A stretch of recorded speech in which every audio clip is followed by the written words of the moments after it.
Today is Saturday, November 12th, 2016. This is our half-day Zazen Kai here at Endless Path Zendo. It's an unusual time in many respects, so we'll talk a bit about that in today's Teisho, where we will continue essentially with the oxerting pictures. We're up to the second poem of the sixth picture. So we'll take a look at that. It's already an unusual morning. There's about 6 people who are out this morning, either with illness or sudden conflicts.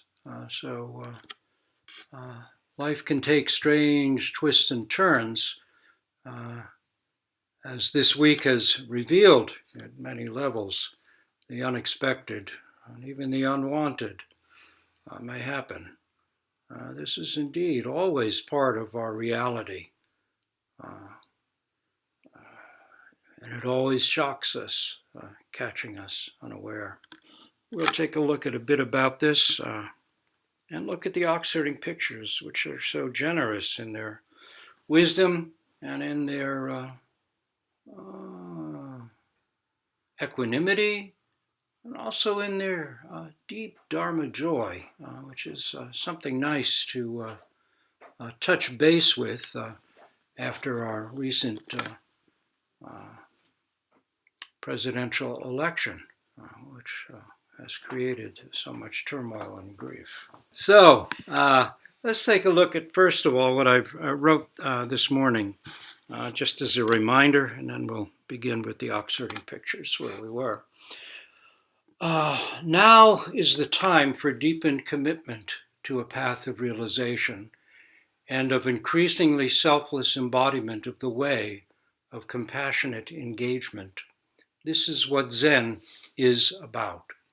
It is what our lives are in actuality, fundamentally about, and indeed must be about if we are to survive as individuals, as communities, as a nation, as a planet. Without bodhicitta, which is not just a wish for enlightenment, but the deeply sincere effort to do all we can within the actual terms of our life to awake and be of benefit to all beings, human and non-human alike, the foundations of our society can, as we have seen, easily fall not just into disarray, but into violence, hatred, and chaos. Without some form of attention, a practice of attention, the best intentions of human beings for hope and security can turn into a nightmare of self-centeredness without regard for others. This we can counter with dedication to dropping self-centeredness in breath by breath zazen, in counting breath, experiencing breath, absorbing ourselves single-mindedly, but not simply clinging willfully to a koan point. Absorbing ourselves single-mindedly. This is the path of dedication to zazen, doksan, Teisho, sesshin, and precepts, the Buddha way, as well as a way of taking our practice out into the daily responsibilities of our life, and by being less self-centeredly here, more truly and fully here than ever. This is not necessarily an easy path. As we become more fully awake to being alive here and now, we begin to naturally assume greater responsibility for our world, for our communities, our nation, planet, and for other living beings. It is an endless path, one we can begin anew with each attentive breath in sitting zazen, and with each act of increasingly selfless attention, engagement, and participation in life. So with that as a little foundation, given the turmoil of our time, And as a little reminder of our great loss of a sage, indeed, Leonard Cohen this week, who passed away the day of the election, or a few hours before, at the age of 82. Love is not a victory march. It's a cold and it's a broken hallelujah. So let's take a look now at the Oxherding pictures where we left off. And then if there's time, I'd like to look at something of Aitken Roshi's as well as part of this. So the second poem of the sixth Oxherding picture, which fortunately for us is Returning Home on the back of the ox. A good one. The second poem goes, he points to in the direction of the dike. There is home already.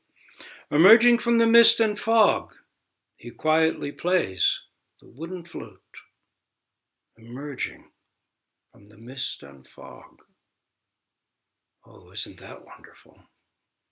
He quietly plays the wooden flute. How much of our life we're lost in the mist and fog. Suddenly the tune changes to the song of return. If one is capable of hearing this, one will no longer find Master Baya's pieces so beautiful. Now let's look at the commentary on the second poem. So, when the herdsman turns his glance to the dike in front of him on the way home, in other words, when he looks back at his previous erroneous opinions and thoughts, they have already been transformed into the landscape of his home. Passions are now wisdom. This is the concentrated oneness of difference and non-difference, the complete identity of form as emptiness, emptiness as form. How often in our culture do people fall into that old trap? Emptiness. I wonder what that is. It sounds scary. It's so empty. But actually, there's nothing more full. The voice coming from the flute is quiet and scarcely audible. It flows between the audible and the inaudible, and the light and the dark as the union of both. When the herdsman emerges from the mist and fog, each tune changes to the song of return. Each shouted voice of hatred, each buzzing of the leaf blower, each call of the crow, caw, changes to the song of return. An old poem says twilight already descends in the valley. The song of the woodsman sounds on the way. Now let us come home. Come home. There was once a great lyre player named Bai Ya. His friend Chung Si Se, Si Che, could hear and understand what Bai Ya wanted to express by his playing at any given time. If Bai Ya played the high mountain, his friend said, good, rising high, like Mount Daishan. If he played running water, Chung Si Se said, wide and flowing, like the great river. But the beautiful pieces of Master Bai Ya remained in the domain of sensuality and intellectual understanding. Whoever can really hear the secret melody of Zen can no longer approve the contrived intellectual sense of such pieces. How things are with a person who has really heard the secret melody is commented on by the example of Master Ling Yun. At the moment when Ling Yun looked at the peach blossoms, the breakthrough occurred. It said he practiced for many, many years, then one day saw peach blossoms opening or falling, and that sudden, deep realization. He afterwards wrote this verse, 30 years I searched for the original nature. Let's savor that for a moment. One might have milestones in one's practice here and there, but really think of 30 years continuing on. Maybe then something really falls away and we really get it. 30 years on into practice, maybe is when we really can begin to get it. We do our best all along the way. 30 years I searched for the original nature. How often spring and autumn changed places. Suddenly I glanced at the peach blossom. Now I doubt no longer. When Master Swan Cha heard this poem, he said, "Good, very good. All the same, the old brother, Ling Yun, has not yet quite got to the end." Hearing this verdict in his turn, Master Yun Men said, "Complete or incomplete, gone quite to the end, or not quite to the end. There is no room for that. Keep on practicing for another 30 years. These three masters heard each other very well. Third poem. Sitting back to front on the ox, he comes home with a joyful heart, wearing a bamboo hat and a straw coat in the evening mist, step by step. A cool breeze wafts gently. The ox does not waste a glance on the once so alluring grass. Commentary on the third poem. Sitting back to front on the ox does not fit the picture. We see the herdsman actually is sitting facing forward playing the flute. But there's a point there. Let's read on. The poet simply wants to point to the complete mastery of the ox, in other words, to the herdsman's unfettered freedom of doing or leaving. The ox comes home by himself. There's no need to guide or control at this point in practice. This is a very advanced stage.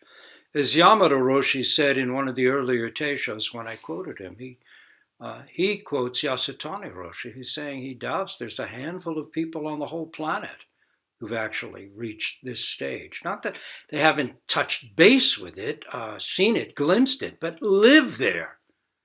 Live at this stage. Only the sixth picture in the series. Not more than a handful of people on the whole planet. Humbling, isn't it? The ox comes home by himself. For the herdsman, it is home everywhere. Even when he does exactly what he wants, he can no longer repudiate the original nature. All doing or leaving springs from the original home and flows back into it. The herdsman's heart is happy.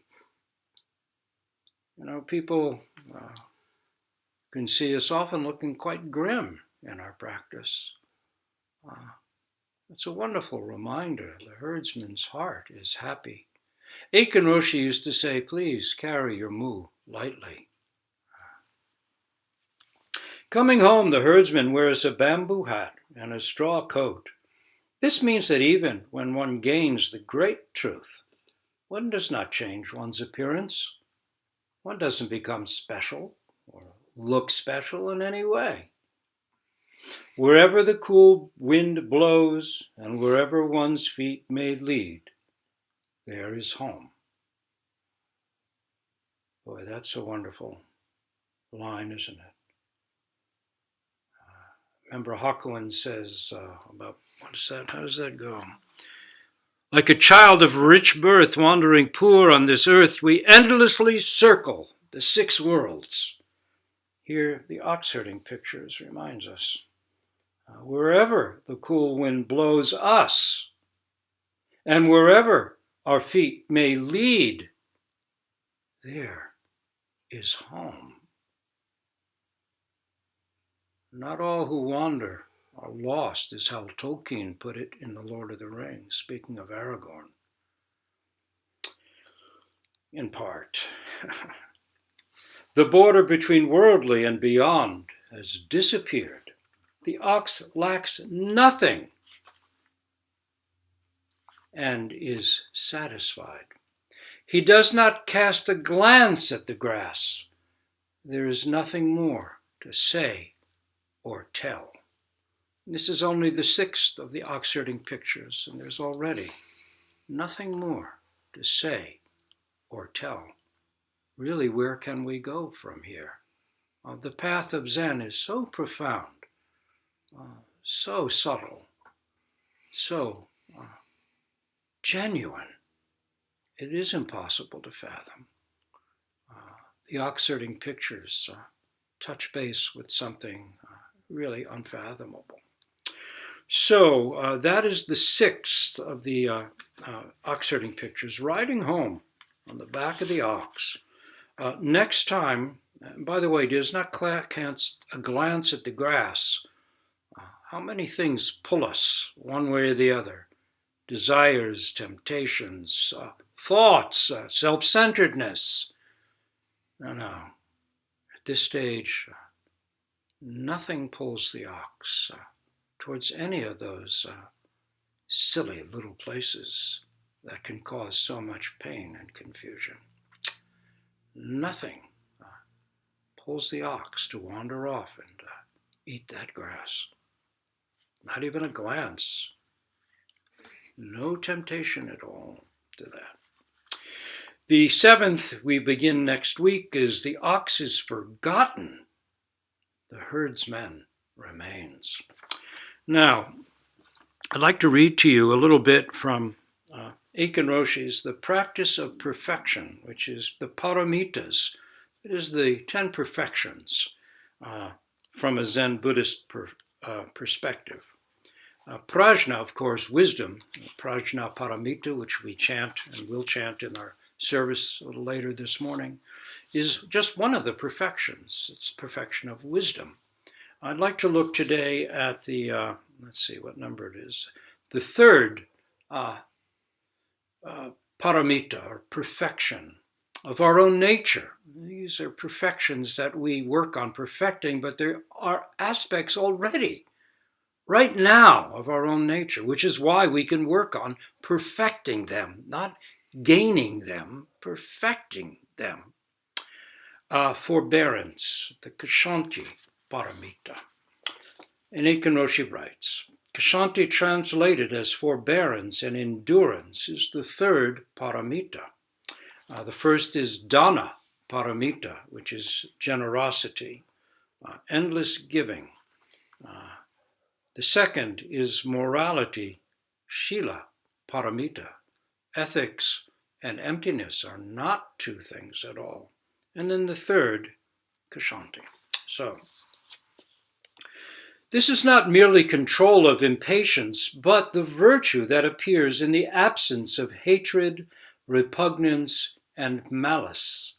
Like the other paramitas, it is an attitude that arises from bodhicitta rather than from guidelines imposed from outside.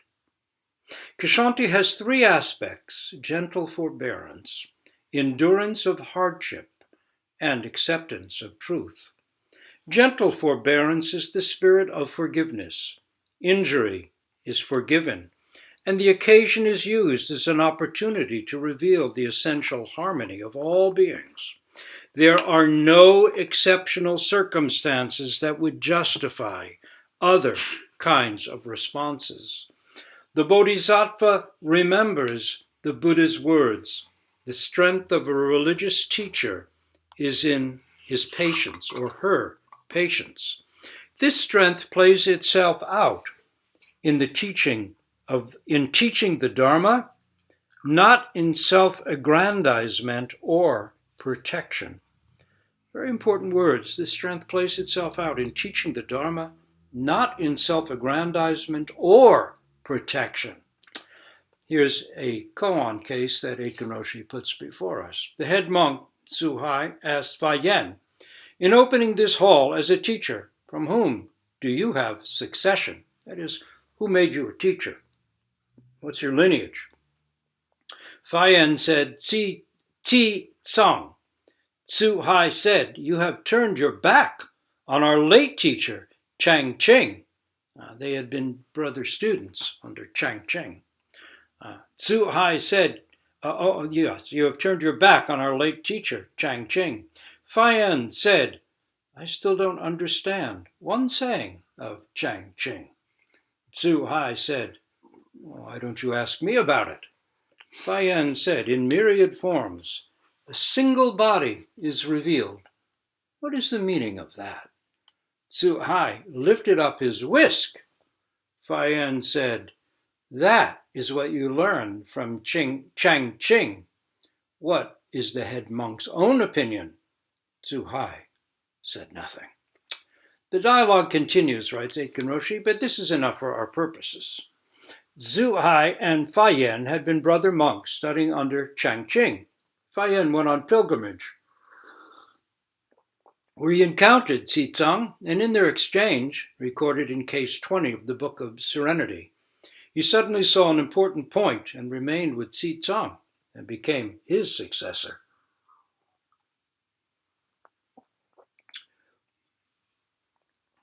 Here Tzu Hai takes him to task rather strongly for betraying their late teacher by leaving him.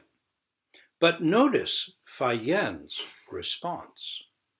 He does not say, for example, hey, it's all right to change teachers. There's plenty of precedent for such actions. Besides, our old teacher gave his blessing to it. No. Without even the mildest words of excuse, he grasps his chance to turn the wheel of the Dharma, and by making a self-deprecating comment about something their late teacher said, leads Tzu Hai into a Dharma dialogue. His presentation of Kshanti, forbearance, continues to turn the wheel, the Dharma wheel, for us today. In Chinese, the ideograph for Kshanti is formed with a sword over the heart. This emphasizes the paramita as endurance of hardship.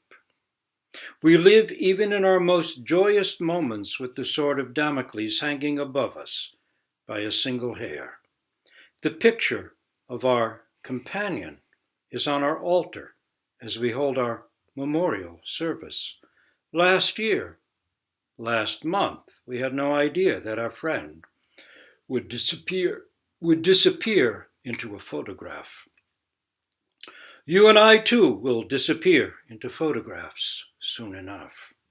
The full acceptance of this fact of life is Kshanti. It is the way of the Buddha and is taken on by the monk as a robe, the kashaya or kesa. For us it would be the roksu, which is an abbreviated kesa, monk's robe. It is taken on by all of us as lay Buddhists. Not only is life short, it is also hard. Here's the response of the poet Basho to hardship. He has taken shelter during a storm in the rude dwelling of a frontier guard while he was on pilgrimage. This is the haiku he wrote. Fleas, lice, the horse pissing near my pillow. Fleas, lice, the horse pissing near my pillow. Writing of this poem, R.H. Blythe comments, Basho's verse is to be read with the utmost composure of mind. Sometimes, not by any means always, the simple elemental things, whether lice or butterflies, the pissing of horses, or the flight of eagles, have a deep significance, not of something beyond themselves, but of their own essential nature. But we must lodge with these things for a night, for a day, for 3 days. We must be cold and hungry, flea-ridden and lonely, companions of sorrow and acquainted with grief. Basho's verse is not an expression of complaint or disgust, though certainly he felt irritation and discomfort. It is not an expression of philosophic indifference, nor an impossible love of lice and dirt and sleeplessness. What is it an expression of? It is the feeling, these things too. But anyone who tries to finish this sentence does not know what Basho meant. The poet Issa knew very well what Basho meant. He wrote many poems about fleas and lice. Here is a familiar one. I'm sorry it's so small, but please do practice your jumping, fleas of the house. On another occasion, Issa was leaving home to visit Matsushima, one of the most beautiful places in Japan, and he wrote, "Now, you fleas, you shall see Matsushima. Off we go." Issa's virtue, arising in the absence of repugnance, is plain good humor, where patience itself is forgotten. This is the fulfillment of Kshanti and the fulfillment of the Buddha's basic teaching, dukkha. Dukkha, the Buddha said, all is dukkha. And he went on to teach the way of liberation from dukkha. Usually, dukkha is translated as suffering, but suffering is an ambiguous word that can mean permission. Suffer the little children to come unto me, Jesus said. Let them come. Let it happen. Suffering is what Issa and Basho experienced. And when they were not looking for liberation from it at all. The priest Isan Dorsey said, to have AIDS is to be alive. The whole world is sick. The whole world suffers. And its beings are constantly dying, continues Aitken Roshi. Dukkha, on the other hand, is resistance to suffering. It is the anguish we feel when we don't want to suffer. The Buddha taught the Eightfold Path as the liberation from this anguish of futile self-protection. In this release, we find the ultimate wisdom. A koan in our curriculum goes like this. A monk asked Xianglin, "What is the meaning of Bodhidharma's coming from the West?" Xianglin said, "Sitting long, getting tired." Aitken Roshi's translation in this book goes, "I am stiff from sitting too long." This question about Bodhidharma appears again and again in Zen Buddhist dialogues. The reason he came from India to China, we can say historically, was to convey the way of the Buddha. But the reason itself is not historical. What is the way of the Buddha, the monk is asking? Xianglin comes forth with the Kshanti Paramita.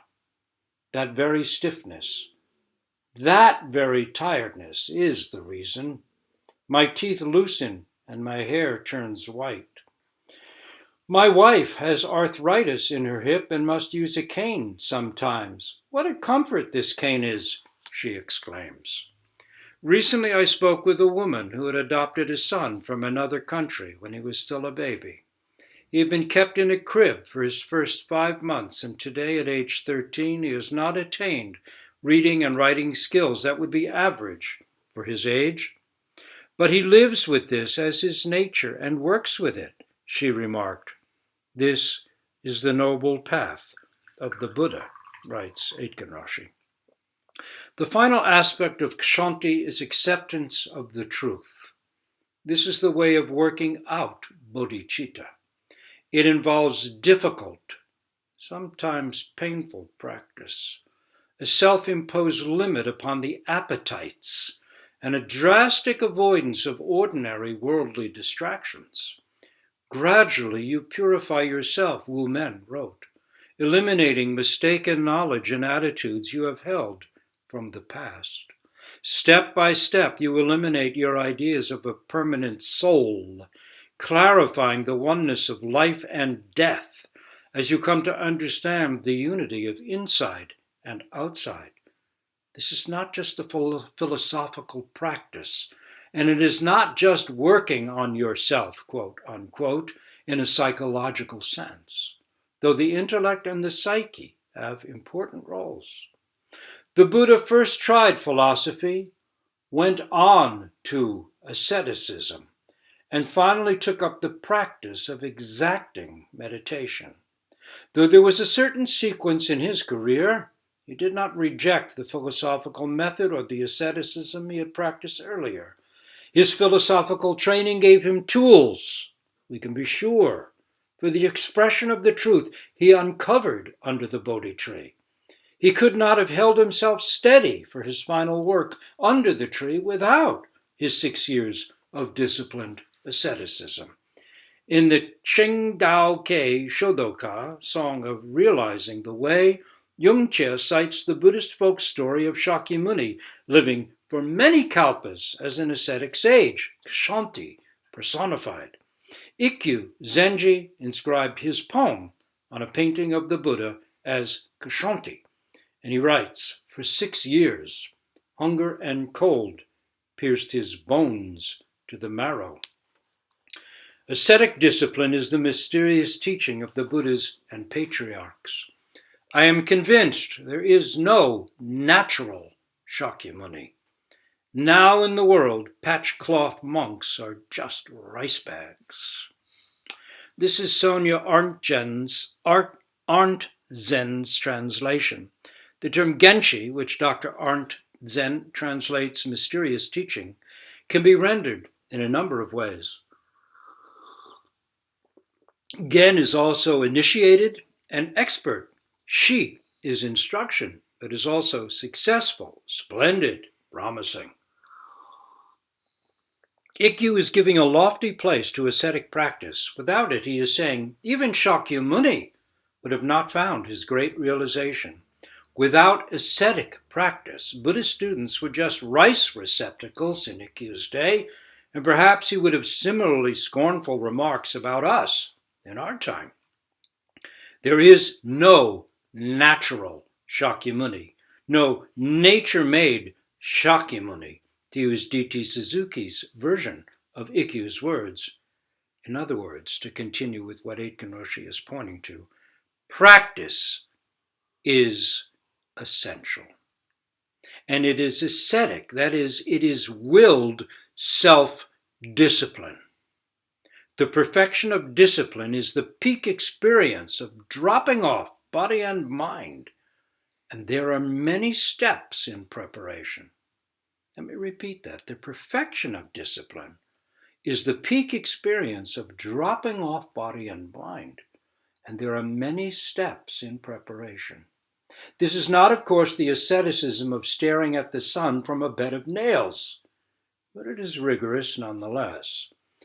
People sometimes ask me if they should get married or go back to school or take a certain job or kind of job anyway. I answer in the affirmative when it seems to me that the plan is in line with their personal fulfillment. In our lay lives, career and marriage are part and parcel of practice. However, nobody ever asks me if I think they should go to a nightclub. We are working together to establish lay Buddhism in the context of Western culture. I suppose it would be possible to continue the practice and the teaching at a nightclub, like Ikkyu himself, who visited such places. Or perhaps you can find a certain necessary relaxation and fellowship that is important for you. If the nightclub really is in keeping with the needs of your life as a student of Buddhism, by all means, include it. It could even be a factor in prompting your realization. If you are ripened, one of my students had deep realization at a rock concert a week after returning home from Sesshin. Be careful not to deceive yourself, however. All beings by nature are Buddha, which means your essential nature is peaceful and harmonious. Test your responses to your recreation. Is it truly recreation? Time is passing, And eventually you are going to have to get altogether serious. The human being is frail and vulnerable to accident and disease. Please don't wait for the oxygen mask. I'm thinking of a teacher from India who made many good points in his teachings, and he made many mistakes too.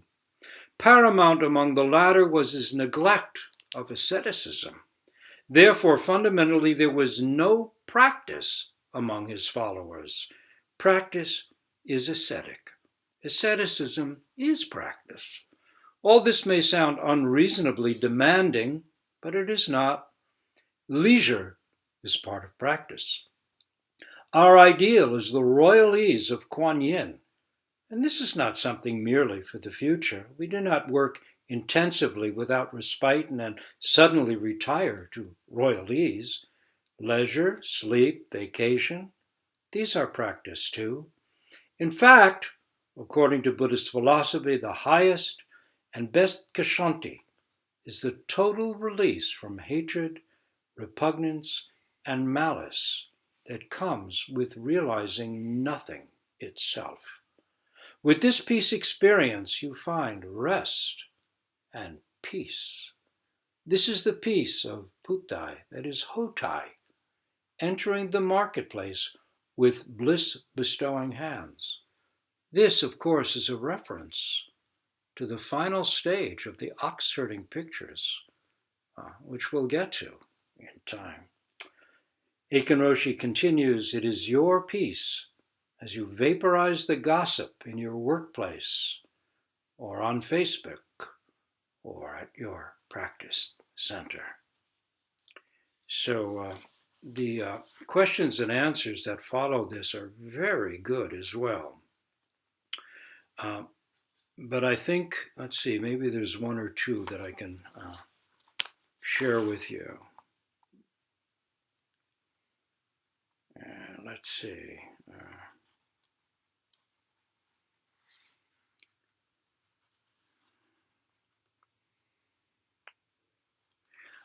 He said, well, I would just recommend the book at some point.